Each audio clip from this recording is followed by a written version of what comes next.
अस्सलाम वालेकुम नाज़रीन, आप देख रहे हैं जोत न्यूज़ और मैं हूं एमएल आरिफ डेली इश्यूज के साथ। नाज़रीन, तीन चीज़ों पे बात करेंगे। वो तीन चीज़ें कौन सी हैं आपके सामने रख रहा हूं। पहली तो ये है कि नवाज शरीफ के लिए एक राह हमवार हो गई है।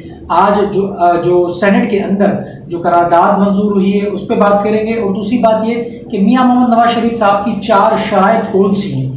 उनकी वतन वापसी आने से पहले 4 शराइत हैं या 4 ख्वाहिशात हैं, वो कौन सी है वो भी। और दूसरी बात यह कि सदर पाकिस्तान के अख्तियार में मजीद कमी, वो कौन सी कमी की गई है और कैसी कमी की गई है, वो भी आपके सामने रखता हूँ। इन तीनों चीज़ों पे आपके सामने बात करेंगे, आपके सामने हकायक रखेंगे और माजी पे भी थोड़ी बहुत बात करेंगे। जो माजी में भी सदर के अख्तियार हुआ करते थे उसके ऊपर भी बात करेंगे। चलते शुरू करते हैं। नाज़रीन, मियां मोहम्मद नवाज शरीफ साहब के लिए राह हमवार हो चुकी है। वो इस तरह से कि मियां मोहम्मद नवाज शरीफ साहब जो चाहते हैं या जो चाह रहे थे वो आहिस्ता आहिस्ता उनकी सारी वो चीज़ें पूरी हो रही हैं। जिस तरीके से वो चाहते थे सियासत के हवाले से, पाकिस्तान के अंदर जो सियासत का जो माहौल है उसमें अपने लिए वो राह हमवार करना चाहते थे या कराना चाहते थे अपनी हुकूमत से, या ये जो मखलूत हुकूमत है, जो पीडीएम की हुकूमत है, उनके तवज्जुह से उनके वो सारे रास्ते खुल रहे हैं। आज इसी तरह से एक सेनेट के अंदर करारदाद पेश की गई है। वो करारदाद अब जाएगी वापस असेंबली के अंदर। उसमें एक तरमीम की गई है आर्टिकल 62 में और 63 में। उन दोनों 62 और 63 के अंदर जो अमेंडमेंट की गई है वो अब असेंबली को भेजा जाएगा सेनेट की जानिब से, वो मंजूर होगी। लेकिन ये राह हमवार का एक रास्ता है मियां मोहम्मद नवाज शरीफ के हवाले से साहब। वो इस तरह से क्योंकि मियां मोहम्मद नवाज शरीफ साहब 2017 में नाअहल करार पाए थे।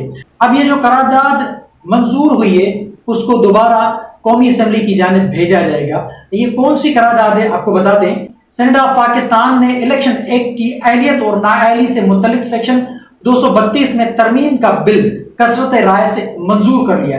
तरमीम के मुताबिक जहां आइन में मुद्दत का तयन नहीं किया गया वहां नाअहली की मुद्दत 5 साल से ज्यादा नहीं होगी। यानी पहले जो साबिक वजीर आजम मियां मोहम्मद नवाज शरीफ साहब को नाअहल किया गया था ता उम्र सानी, और ऐसे ही साबिक पीटीआई रहनुमा जहांगीर खान तरीन को भी नाअहल किया गया था। अब इन दोनों अपना कायदीन के लिए राह हमवार हो चुकी है। अब ये दोबारा यानी इलेक्शन लड़ सकेंगे। आगे क्या है, तरमीम के मुताबिक तरीका और मुद्दत ऐसी हो जैसा आइन के आर्टिकल 62 और 63 में फराहम किया गया है, और जहां आइन में उसके लिए कोई तरीकाकार नहीं, तरीका या मुद्दत फराहम नहीं की गई, वहां इस एक्ट की दफात लागू होंगी।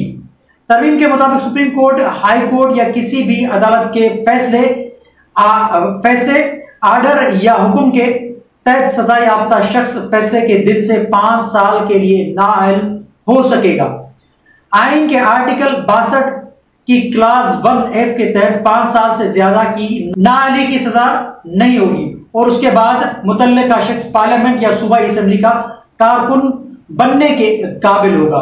ये राह हमवार जो हुई है मियां मोहम्मद नवाज शरीफ साहब के लिए, खास करके उनके लिए ये तरमीम की गई है जिसपे एतराज़ात उठाए गए तहरीक इंसाफ की जानिब से और जमात इस्लामी की जानिब से। इस तरमीम के ऊपर एतराज़ात उठाए गए बकौल उनके कि एक शख्स के लिए आपने आइन के अंदर तरमीम कर दी है जिसको हम मुस्तरद करते हैं। लेकिन बहरहाल वो मंजूर हो चुकी है। अब वो जैसा कि मैंने कहा कौमी असेंबली में जाएगी और उसके बाद फिर ये बाज़ाब्ता एक कानून बन जाएगा, और फिर मियां मोहम्मद नवाज शरीफ के लिए या जहांगीर खान तरीन के लिए एक राह हमवार हो जाएगी, और वो सजा से यानी आज़ाद हो जाएंगे और फिर वो इलेक्शन भी लड़ सकेंगे।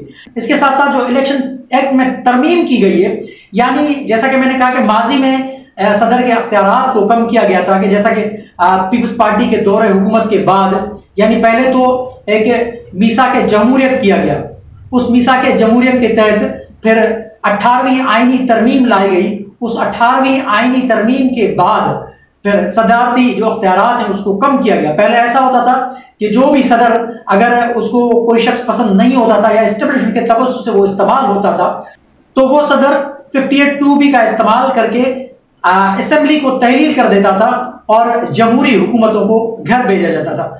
18वीं तरमीम के बाद आसिफ अली जरदारी साहब ने और मियां मोहम्मद नवाज शरीफ साहब ने यानी मिलके जो बेनजीर और मियां मोहम्मद नवाज शरीफ साहब ने जो मिलके चार्टर ऑफ डेमोक्रेसी साइन किया था, उसके बाद फिर 18वीं तरमीम को पेश किया, वो मंजूर हुई, उसके बाद फिर जाके सदर के अख्तियारात कम हुए और आज आप देख रहे हैं कि वजीर आजम ताकत पर है।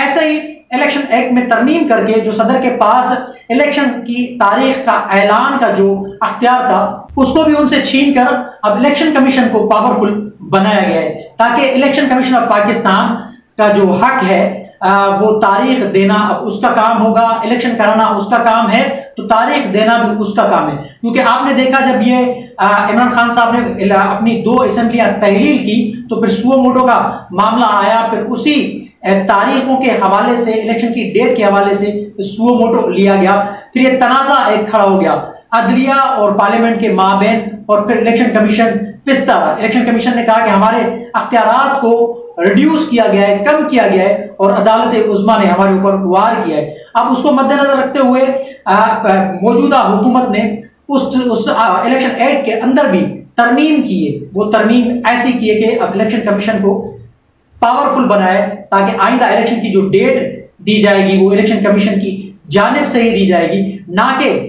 जैसा कि गवर्नर्स का अख्तियार है और सूबाई हुकूमतों के हवाले से और अपना कौमी असेंबली के हवाले से जो अख्तियार है वो सदर पाकिस्तान के पास था। अब वो सदर पाकिस्तान से या सूबाई गवर्नर्स से अख्तियारात यानी छीन कर वो दे दिए गए इलेक्शन कमीशन ऑफ पाकिस्तान को, वो इस तरह से ताकि आइंदा कोई भी जमात इलेक्शन के हवाले से यानी सुप्रीम कोर्ट ना जाए या सुप्रीम कोर्ट को ये हक हासिल ना हो कि वो सियासी मामला के अंदर मदाखलत करके सुओ मोटो ले।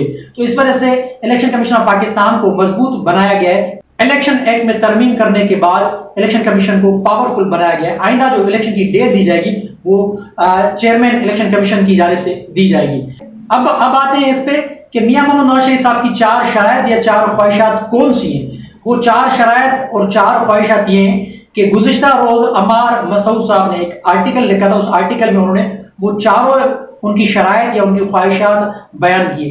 पहली शराइत यह है कि मियां मोहम्मद नवाज शरीफ साहब इदारों और अवाम से उसी तौकीर के मुतकाजी हैं जिसके वो हकदार हैं। उनके ख्याल में उनकी शख्सियत, खानदान, पार्टी और कारकुनों के खिलाफ जो घिनौने इल्जामात गुज़िश्ता दौर में लगाए गए वो सब के सब वापस होने चाहिए। वो 3 दफा इस मुल्क के वजीर आजम रहे हैं और उनके खानदान ने इस मुल्क की तरक्की में बहुत अहम किरदार अदा किया है।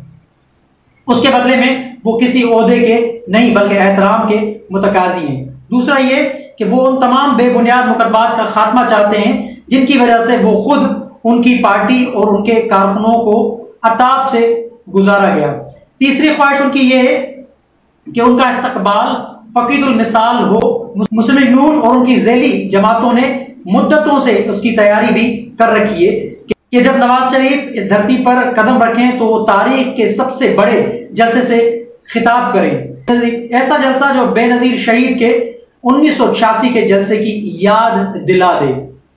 आखिरी बात ये कि जिसका नवाज शरीफ को इंतजार है वो चंद मुआहदे हैं। ये मुआहदे मुल्की नहीं बैनुल अक़वामी हैं। नवाज शरीफ की यह ख्वाहिश है कि जब वो वतन वापस आए तो अवाम के लिए कोई खुशखबरी भी उनके हमरा हो। अरब ममालिक से उनके जाती ताल्लुकात हमेशा काबिल रश्क रहे हैं। चीन की क़यादत भी उन्हें एहतराम की निगाह से देखती है। नवाज शरीफ की ख्वाहिश है कि जब वो पाकिस्तान आए तो कोई एक ऐसा मुआहदा उनके हमरा हो जिससे पाकिस्तान के दर्द दूर हो जाए। यह मियां मोहम्मद नवाज शरीफ साहब की 4 ख्वाहिशात हैं। वो चाहते हैं कि जब मैं पाकिस्तान आऊं तो आखिरी जो एक मुआहदा वो चाह रहे हैं ऐसा हो ताकि पाकिस्तान के दर्द दूर हो जाए। अब ये कौन सा मुआहदा है? क्या मियां मोहम्मद नवाज शरीफ साहब कोई एक ऐसा मुआहदा चाह रहे हैं जिससे पाकिस्तान इस दलदल से निकल जाए या पाकिस्तान IMF के चुंगल से निकल जाए ताकि पाकिस्तान के जो कर्जे हैं वो उतर जाएं? क्या इस किस्म का कोई मियां मोहम्मद नवाज शरीफ के जहन में कोई एक मुआहदा है? वो चाहते हैं कि ऐसा मुआहदा मैं लेकर जाऊं पाकिस्तानी अवाम के लिए ताकि पाकिस्तानी अवाम खुश हो जाए। तो मैंने आपके सामने ये तीनों चीजें रखी हैं। आप इन पे गौर फिक्र करें और कमेंट सेक्शन में अपनी राय का इज़हार जरूर कीजिएगा। तब तक के लिए अल्लाह हाफ़िज़।